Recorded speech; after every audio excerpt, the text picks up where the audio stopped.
길을 걸어가다 보면 원치 않게 내 걸음에 브레이크가 잡힐 때가 종종 있습니다.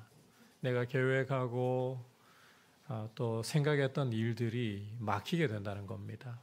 이럴 때 여러분들은 이런 상황을 어떻게 바라보고 계십니까? 혹은 예상치 못한 공경에 빠져서 허우적거릴 때 여러분은 이런 상황을 어떻게 보고 계십니까? 어느 경우이든지 간에 우리에게는 달갑지 않은 정말 피하고 싶은 경우라고 할 수 있을 겁니다. 이런 경우를 우리가 어떻게 바라보아야 할 것이냐. 오늘 말씀을 통해 여러분과 함께 이 부분을 좀 살펴보려고 합니다. 지난 시간 성경 기자는 블레셋 사람들의 침공을 받고 큰 공경에 처해 있는 사울의 모습을 보여주었습니다. 사울이 공경에 빠져서 하나님께 묻는데 하나님께서는 어떤 방편으로도 불순종하는 사울, 끝까지 하나님을 거부한 사울에게 응답하지 않으셨습니다. 그래서 사울은 결국 본색을 드러내는 거죠. 엔돌에 신접한 여인에게 물으러 갔습니다.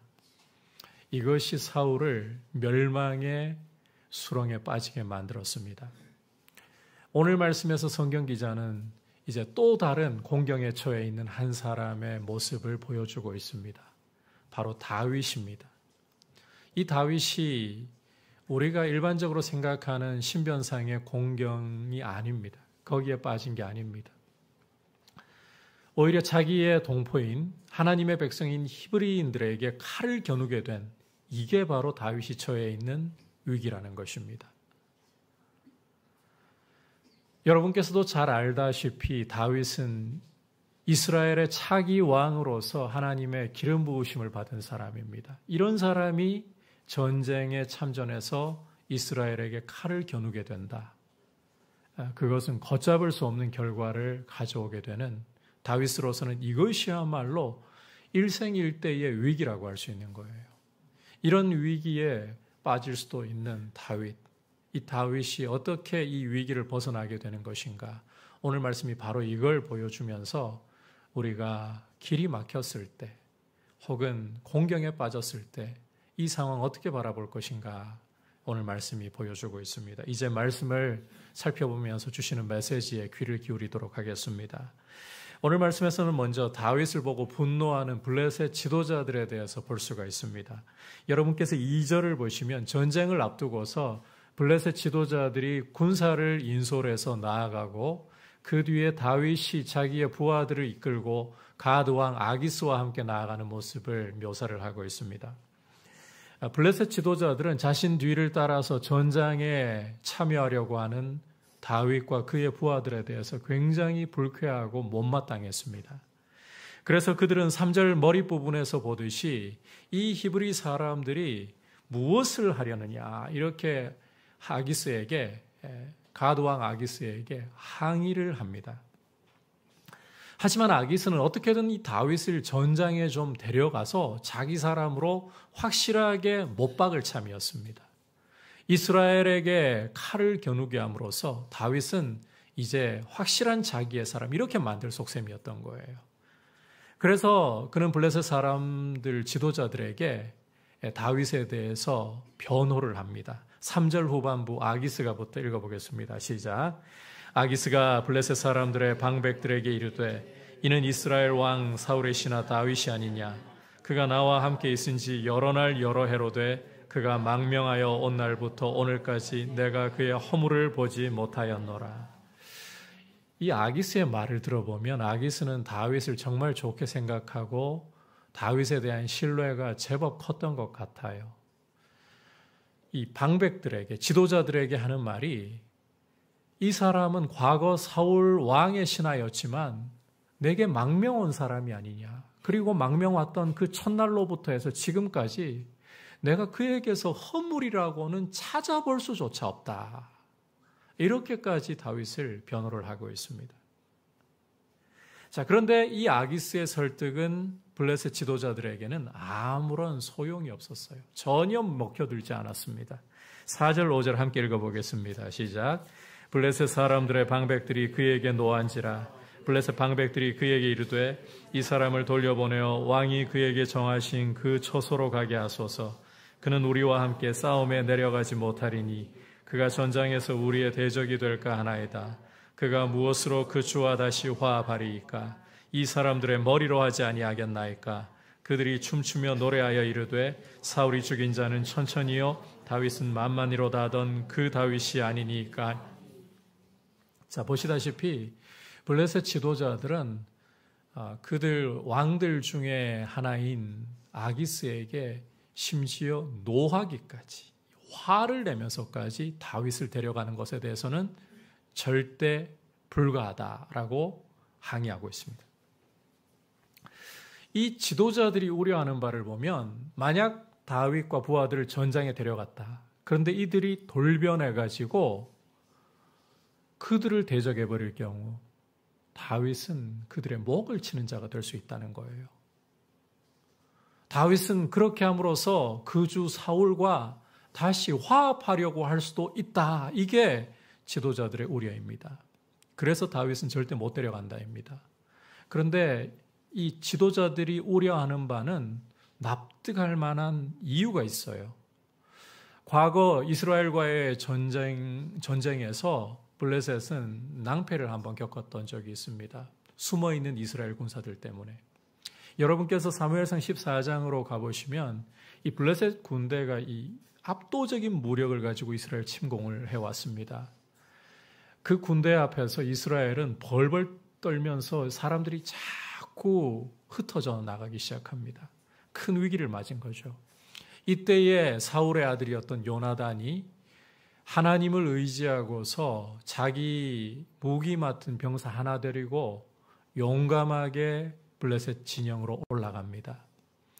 이런 요나단과 하나님께서 함께 해주셔서 이 요나단이 보면 블레셋 진영을 다 헤집고 다녀요. 큰 두려움이 블레셋 진영에 임하는 거예요. 그래서 전쟁의 이 판도가 바뀌어버립니다. 승리의 추가 이스라엘 쪽으로 기울어지게 됩니다. 그때 이 숨어있던 이스라엘 사람들이 그전에는 두려워가지고 블레셋 군인인 척 그렇게 위장을 한 거였죠. 그들이 이젠 일어나서 블레셋 군대를 쳤던 거예요. 블레셋 지도자들은 지금 그때의 악몽이 되살아나는 겁니다. 더욱이 이 다윗이라는 사람은 블레셋 군대에게는 과거 악몽 그 자체였습니다. 왜냐하면 블레셋 군대가 자랑했던 용사인 골리앗, 그 골리앗을 쳐 죽인 사람이고 다윗이 참전할 때마다 블레셋 군대는 연패에 연패를 거듭하는 그런 치욕을 겪어야 했기 때문입니다. 그런데 이런 자가 전장에 참전해가지고 돌변한다. 이 상상도 하기 싫은 악몽이 그들에게 다시 재현된다는 거예요. 그래서 다윗이 우리와 함께 이스라엘을 치려고 하는 전장에 참전하는 것 절대 불가. 그들은 길을 쓰고 심지어 그들 왕에게 분노하면서까지 다윗을 막아서는 것입니다. 아기스는 상당히 좀 난감했습니다. 다윗을 전쟁에 데려가서 그 이후로는 이제 확실한 자기 사람 만들어서 자기 머리를 지키는 자, 군대 장관으로 삼으려고 약속까지 했었는데 이 지도자들이 너무 강경하게 나오니까 전쟁을 시작하기도 전에 블레셋 군대 안에서 자칫 다윗 때문에 자중질환이 일어나고 분열이 발생할 위기에 처했으니까 아기스는 어쩔 수 없었습니다. 다윗을 전쟁에 데려가지 않고 돌려보내기로 작정하고 지도자들의 요구를 수용할 수밖에 없었습니다. 이로써 다윗이 이스라엘을 치려고 하는 이 전쟁에 참전하게 되는 것은 막히게 된 거예요. 다윗의 의지가 아니라 블레셋 지도자들의 반대로 길이 막혀버리게 된 것입니다. 되돌아보면 아기스가 이 전장에 함께 참여하자고 다윗에게 제안했을 때 다윗도 함께 기꺼이 참전하겠다라고 큰 소리를 쳤어요. 그런데 다윗의 의지와는 상관없이 지금 자신의 길에 브레이크가 완전히 잡혀버린 거예요.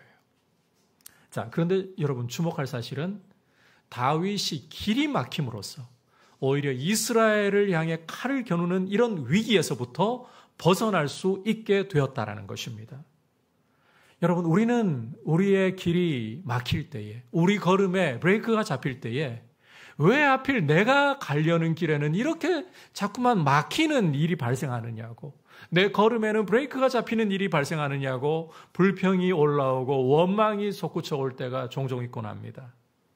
그런데 오늘 다윗을 통해서 볼 때에 우리의 길이 막히고 우리의 걸음이 제지되는 이런 상황은 오히려 하나님이 우리를 보호하시는 은혜일 때가 참 많다는 것을 오늘 말씀을 통해서 우리는 보아야 되는 거예요. 여러분, 우리가 생각지도 못했지만 죄를 지으려고 길을 걸어가는데 하나님이 그 길을 막아버리신다. 이건 내 뜻이 안 이루어져서 불평할 일이 아니라 나의 걸음을 막으셔서 죄 짓지 않게 보호하시는 하나님의 은혜가 감사한 거예요. 그래서 우리가 우리 자신의 인생길에 이 막힘이 발생할 때, 내 걸음이 제지당하는 일이 발생할 때에 하나님께서 왜 나의 걸음을 이렇게 막으실까? 왜 나의 길을 막으실까? 다시 한번 돌아볼 수 있는 은혜가 있기를 축복합니다. 그렇게 함으로써 나의 길이 올바르게 가고 있던 것인가? 바르게 가고 있었을지라도 때로는 하나님이 막으시는 데는 이유가 있겠지. 나에게 주실 특별한 보호하심과 은혜가 있겠지. 이렇게 생각할 수 있기를 바랍니다. 오늘 이 상황을 이제 사도 바울의 표현을 빌려서 좀 다르게 보자면 하나님께서는 시험 당할 즈음에 피할 길을 열어주시는 분이다. 이렇게 묘사를 할 수가 있어요. 우리 함께 고린도전서 10장 13절 말씀 한 목소리로 읽어보겠습니다. 시작. 사람이 감당할 시험 밖에는 너희가 당한 것이 없나니 오직 하나님은 미쁘사 너희가 감당하지 못할 시험 당함을 허락하지 아니하시고 시험 당할 즈음에 또한 피할 길을 내사 너희로 능히 감당하게 하시느니라. 여러분, 하나님께서는 우리를 창조하셨고 우리를 너무나도 속속들이 잘 알고 계십니다. 그리고 우리를 너무나도 사랑하셔서 독생자를 아끼지 않고 십자가에 주셔서 우리의 죄값을 아들의 피로 다 치르게 하셨습니다. 그 하나님이 우리의 길을 막으신다. 이것은 우리가 시험을 당하기 전에 오히려 피할 길을 열어주신다. 이렇게 볼 수 있어야 된다는 거예요. 오늘 다윗이 길이 막히는 것이 하나님이 위경으로부터 피할 길을 내시는 역사이다. 이게 다윗에게만 해당하는 게 아닙니다. 여러분께서 창세기 12장을 읽어보시면 아브라함이 약속의 땅에 이르러서 지내는 중에 큰 기근이 임하는 것을 경험합니다. 이 기근을 피해서 아브라함은 온 가솔들을 데리고 애굽으로 피난을 가는데 애굽에 이르렀을 때쯤에 큰 걱정이 아브라함 마음에 들기 시작하는 거예요. 그 당시에 사라의 나이가 대략 한 65 근처일 겁니다. 그 이상일 수 있습니다. 그런데 그 나이에도 자기 안에 사라의 미모가 너무 빼어난 겁니다. 그래서 사라가 자기 아내라는 사실을 사람들이 알게 되면 자기를 죽이고 아내를 빼앗아 갈까 봐 이제 애굽에 들어가기 직전에 그런 이야기 나누는 거예요. 당신이 나보고 오빠라 부르라고. 그렇게 사라를 자기 누이라고 속이고서 애굽에 들어갔는데 아니나 다를까 이 사라에 대한 소문이, 미모에 대한 소문이 쫙 퍼져서 왕궁에까지 이르고 맙니다. 자, 그런데 지금 아브라함의 경우는 사라를 누이라고 속여놓았기 때문에 누가 당신 누이 내 아내로 좀 취하고 싶은데 주시지 않겠소? 할 말 없어지거든요. 근데 하필 그 달라고 하는 사람이 애굽 왕 바로였어요. 속절없이 사라를 내주게 된 거예요. 아브라함은 자기가 판 함정에 자기가 빠지는 자충수를 둔 겁니다. 바로가 아내를 달라고 하니까 어쩔 수 없이 내줄 수밖에 없게 된 거예요. 그런데 건질 도리가 없습니다. 이런 위기에 처한 아브라함, 여러분, 어떻게 이 위기를 벗어났을까요? 하나님이 직접 개입을 하셔서 바로를 꾸짖으시는 거예요. 그리고는 사라를 돌려주도록 일을 하신 겁니다.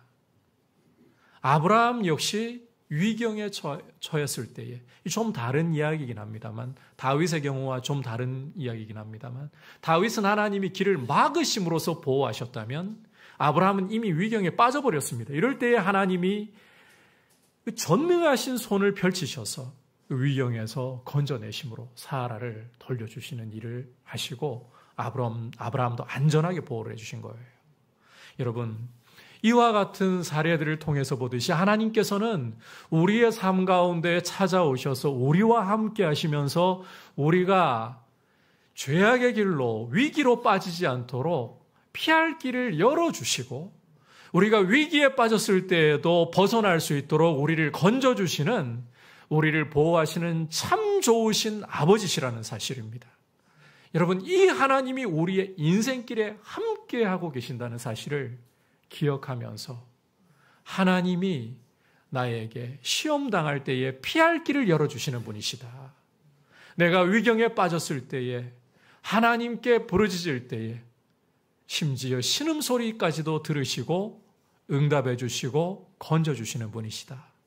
여러분, 이 사실을 신뢰하고 하나님 앞에 여러분의 인생이 달려있고 하나님께 여러분의 인생을 맡겨드릴 수 있기를 주님의 이름으로 축복합니다. 자, 이제 계속해서 눈치를 보는 아기스와 큰소리치는 다윗에 대해서 또 살펴보도록 하겠습니다. 6절과 7절을 보시면 아기스가 다윗을 불러서는 여호와께서 살아계심을 두고 맹세하면서 다윗에게 이제 너는 전장에 참전할 수가 없으니까 돌아가라. 부하들을 이끌고 돌아가라. 이렇게 소위 사정하는 모습을 우리가 볼 수가 있습니다. 여러분, 블레셋 사람들은 여호와를 섬기지 않았어요. 다곤이라는 우상을 섬기고 있었습니다. 그런데 지금 이 아기스가, 다곤을 섬기고 있는 아기스가 여호와의 살아계심으로 맹세를 하고 있어요. 지금 그만큼 자기가 난감하다는 이야기입니다. 다윗을 전장에 데려가서 공을 세우게 하고는 다윗을 자기 군대 장관으로 삼으려고 약속했는데, 큰 소리까지 쳤는데 지금 다윗 돌려보내야 되는 상황에 부딪혔어요. 블레셋 지도자들의 강경한 반대로 다윗을 보내지 않을 수가 없어요. 그러니까 지금 다윗에게는 아기스가 쫄쫄 매면서 상황을 설명하면서 사정을 해야 되는 겁니다. 그러니까 지금 다곤을 섬기는 사람이 여호와의 이름으로 그렇게 지금 말을 하고 있는 거죠. 이걸 바꿔서 이야기한다면 지금 아기스가 다윗에게 간곡히 부탁하는 그런 상황으로, 다윗의 입지는 오히려 유리한 상황으로 바뀌어 있다는 거예요. 자, 중요한 것은 여기에서 다윗이 어떤 모습을 보이느냐 하는 것인데, 함께 8절을 읽어보겠습니다. 시작. 다윗이 아기스에게 이르되 내가 무엇을 하였나이까? 내가 당신 앞에 오늘까지 있는 동안에 당신이 종에게서 무엇을 보셨기에 내가 가서 내 주 왕의 원수와 싸우지 못하게 하시나이까 하니. 자, 여러분께서 이 말씀 읽어보실 때 분위기 어떻습니까? 다윗의 분위기. 큰 소리 치는 분위기 아닌가요? 이걸 좀 각색해가지고 이야기하면 이런 거예요. 나는 아기스 왕 당신을 위해서 은혜 갚으려고 전장에 참전해서 싸우려고 했는데 지금 내가 뭘 잘못했다고 나로 하여금 싸우지 못하게 막으시는 겁니까? 나는 진짜 당신이 베푼 은혜를 갚으려고 하는 겁니다. 그런데 지금 나를 막아서 못 가게 하는 사람은 당신 아기스입니다. 내가 아니에요. 내가 잘못하는 게 아니에요. 큰 소리를 치고 있는 거예요. 이런 다윗에게 아기스는 다시 한번 쩔쩔매면서 이렇게 부탁을 합니다. 9절 10절 읽어보겠습니다. 시작. 아기스가 다윗에게 대답하여 이르되 내가 내 목전에 하나님의 전령같이 선한 것을 내가 아나 블레셋 사람들의 방백들은 말하기를 그가 우리와 함께 전장에 올라가지 못하리라 하니 그런즉 너는 나와 함께 온 내 주의 신하들과 더불어 새벽에 일어나라. 너희는 새벽에 일어나서 봤거든 곧 떠나라 하니라.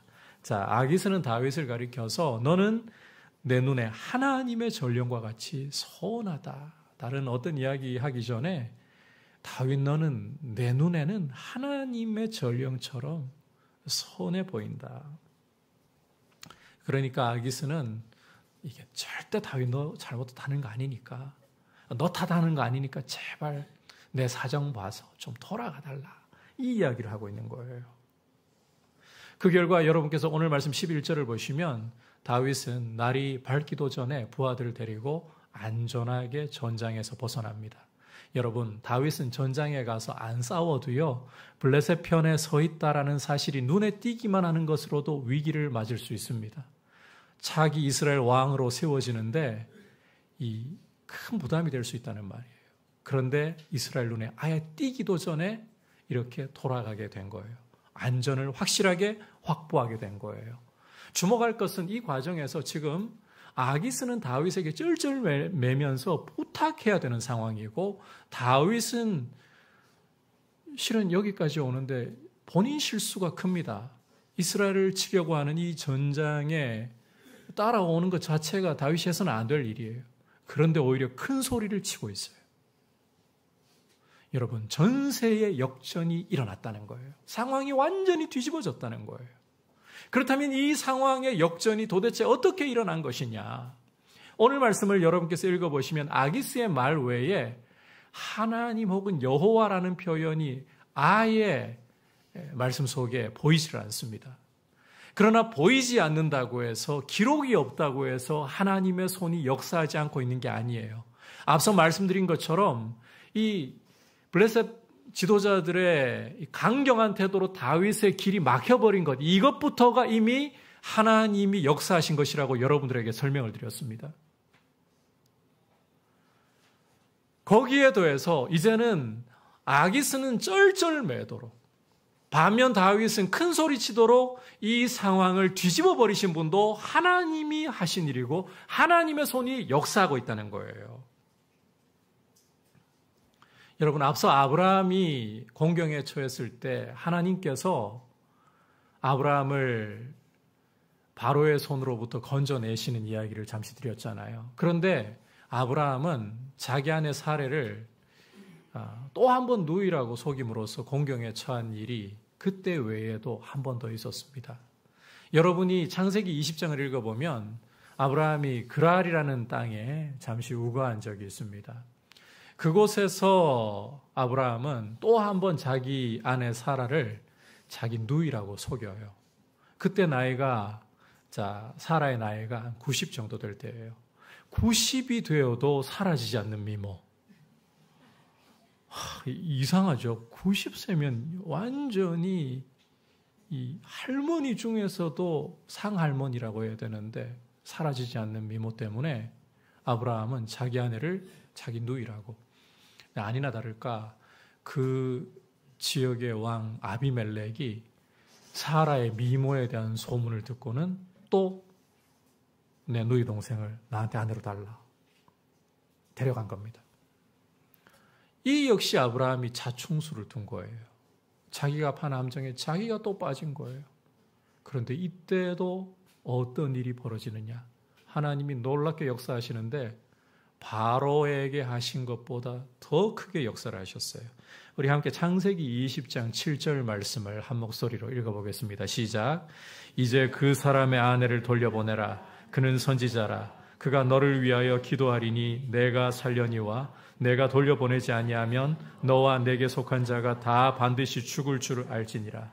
자, 여러분 말씀을 잘 읽어보시면 분명히 지금 아브라함은 스스로 함정을 판 곳에 빠진 거예요. 그런데 하나님께서는 아비멜렉 앞에서 이 아브라함이 수치당하도록 하시지 않고 오히려 이런 표현을 쓰십니다. 그는 선지자라. 그가 너를 위해 기도하면 내가 살려니와 그렇지 않다면 너뿐만 아니라 너의 온 집이 망할 줄 너는 알지니라. 여러분, 지금 아비멜렉이 잘못한 게 아니에요. 아브라함이 누이라고 했으니까 자기는 깨끗한 마음으로 누이를 달라고 했을 뿐이에요. 그런데 하나님께서는 당신이 택하신 이 아브라함, 위경에 처해 있잖아요. 이 아브라함이 본인이 실수한 것이지만 수치당하도록, 아비멜렉 앞에서 수치당하도록 내버려 두지 않으시고 그는 선지자라 오히려 높여주십니다. 그가 너를 위해서 기도하면 내가 살려니와 아브라함을 존귀하게 만들어주십니다. 이방왕 앞에서 높이고 존귀하게 하시고 이렇게 하시는 분이 하나님이시라는 거예요. 여러분, 하나님께서는 아브라함을 위경에서 건지실 뿐만 아니라 존귀하게까지 하시는 일을 하시는 분이시다. 그 하나님이 오늘 말씀 속에서는 다윗이 지금 이스라엘을 향해 칼을 겨누는 위경에서 벗어나도록 하실 뿐만 아니라 아기스에게 큰 소리를 치도록 만들어 주셨다는 거예요. 여러분, 하나님께서는 당신의 백성을 위경에서 건지실 뿐만 아니라 원수들 앞에서 존귀하게 높여주시는 분이십니다. 자, 비유를 들자면 그나마 이게 제일 좀 우리에게 이해가 쉬운 비유인 것 같아요. 내 아이가 잘못을 했어요. 분명히 잘못을 하고 혼이 나야 될 상황이 되었어요. 그래서 지금 밖에서 어쩌다 보니까 옛날 같으면 담벼락 있다 해도 문 보통 열어놓고 살고 혼이 트여 있잖아요. 아이를 막 구지람하면 이웃에서 소리가 다 들리니까 와가지고 어떤 경우는 그래, 네가 잘못했어. 옆에서 막 도로 혼내는 경우들이 있잖아요. 자, 그러면 부모의 입장에서는 어떨까요? 이웃집에서 와가지고 내 아이 혼내면 아이가 잘못했지만 기분이 어떨까요? 굉장히 화가 나고 불쾌해지고 아이를 보호하게 됩니다. 당신이 뭔데 내 아이를 왜 이렇게 보호하게 됩니다. 이게 부모 마음이잖아요. 그나마 그게 오늘 말씀 설명하는데 제일 이해가 되는 부분일 것 같아요. 여러분, 하나님께서는 당신의 백성을 보호하시고 당신의 백성을 원수 앞에서 높여주시는 분이에요. 이스라엘이 가나안 땅에 들어가기 전에 40여 년간의 광야 생활이 끝나고 모압 평지에 진을 쳤을 때입니다. 모압 왕 발락이 이스라엘 때문에 긴장을 했어요. 한 200만 명 되는 민족이 자기 땅 근처에 진을 치니까 혹시나 우리 모압을 침략한다면 어떻게 될까? 긴장을 한 거죠. 그래서는 당시에 유명한 술사였던 발람을 고용해가지고 이스라엘을 저주하려고 했습니다. 이 발람이요, 뇌물 받고 이스라엘을 저주해야 되는 상황이거든요. 그런데 저주가 안 돼요. 하나님이 발람의 입을 막아버리시는 거예요. 오히려 이스라엘을 저주하려고 올라갔던 높은 곳에서 축복하는 말을 모압 왕 발락에게, 자기를 고용했던 모압 왕에게 하게 됩니다. 이스라엘은 복을 받은 민족이라 어떠한 저주나 사술도 이스라엘에게는 통하지 않는다라고 축복을 합니다. 여러분, 하나님께서 이스라엘이 잘못하고 범죄했을 때 하나님은 아버지로서 당신의 백성을 향해 노하시고 매를 드시기도 하셨습니다. 그런데 감히 이방 왕이 당신의 백성을 저주하려고 발람을 고용했을 때는 하나님이 발람의 입을 막아버리시는 거예요. 저주를 막아버리시는 거예요. 축복을 터뜨리도록 만들어버리시는 거예요. 발락 앞에서 그렇게 하나님은 당신의 백성을 존귀하게 높여주시고 세워주시는 거예요. 여러분, 우리 하나님께서는 우리 인생의 걸음에서 우리가 잘못된 길로 가지 않도록 우리의 계획을 때로는 좌절시키시고 우리의 걸음에 브레이크를 거심으로써 우리를 보호하십니다. 그러나 거기서 그치는 것이 아니라 하나님께서는 우리로 하여금 원수들 앞에서 조롱당하지 않도록 우리를 높여주시고 저 원수 마귀 앞에서 우리를 존귀하게 세워주시고 변호하시는 분이십니다. 이런 분이 나의 하나님이시고 나의 아버지이시고 내 인생길에 함께 동행을 하고 계시는 거예요. 그렇다면 여러분, 우리 인생길에 대해서 불안과 염려와 두려움으로 이 길을 걸어가는 것이 아니라 너무나도 안개가 낀 것처럼 막막한 이 길을 걸어갈 때에 비록 눈에 보이지 않아도 내 손으로 만질 수 없어도 그분의 음성을 귀로 들을 수 없어도 나를 사랑하셔서 위경에서 나를 보호하시는 하나님, 때로는 내 길을 막아서 보호하시고 위기에 빠졌을 때는 놀라운 손길로 건져내시면서 보호하시는 하나님, 그뿐만 아니라 나를 초라하지 않도록 저 원수 마귀 앞에서 나를 존귀하게 높여주시는 그 하나님을 바라보면서 우리의 인생의 걸음을 더욱 용기 있게, 여러분, 인생의 길을 걸을 때에 염려와 두려움으로 발을 내딛기보다 용기 있게 주님을 신뢰하고 주님을 의지하면서 여러분의 걸음을 담대히 내딛으시기를 축복합니다. 우리 젊은이들에게 도전을 하고 싶어요. 여러분의 나이대에 여러분들이 하고 싶은 일들을 도전해 보십시오. 용기 있게 도전해 보십시오. 주님 앞에 여러분들의 인생을 맡기고 용기 있게 도전하라는 게 그렇다고 해서 죄 짓는 걸 용기 있게 하라는 이야기는 아닌 거 알죠? 예, 죄 짓는 걸 용기 있게 하면서 이렇게 가봐도 돼, 그러지는 말아야 되고요. 여러분들이 가고 싶은 길들을 용기 있게 걸어가 보십시오. 여러분들의 걸음이 하나님의 손에 있습니다. 우리를 보호하시는 아버지의 손길에 있습니다. 이 대한민국의 상황이 정말 취업도 힘들고 결혼을 하려고 해도 집장만 한번, 평생에 집장만 한번 하기도 힘들고 결혼을 한들 자녀를 낳아서 양육하는 것도 두렵고 너무나도 막막한 것들이 많고 헬조선 이런 표현을 쓰는 현실이라 할지라도 여러분들의 이 젊음의 때에, 제가 죄송합니다. 젊은이들만 이렇게 이야기해서 죄송한데 연세 드셨다고 해서 뭐 이제는 못하라는 법도 없잖아요. 갈렙 나이 85세에 하나님께서 약속하신 산지를 주소서 이렇게 앞으로 나아가서 안악 족속들도 물리쳤는데 주님을 신뢰함으로써 여러분의 인생의 걸음을 불안해하거나 염려하기보다 맡기고 좀 걸어가 보셨으면 좋겠어요. 담대하게 여러분들의 인생의 걸음을 하나님이 보호하고 계시고 또 하나님이 원수들 앞에서 나를 존귀하게 하고 계신다. 이 신뢰를 가지고 더 주님 의지하려고 하고 더 주님을 사랑하려고 하는 모습으로 여러분들의 걸음을 담대히 용기 있게 걸어가면서 여러분들의 인생이 주님 안에서 세워져가는 이 귀한 은혜를 한 걸음 한 걸음 누려가시기를 주님의 이름으로 축복합니다.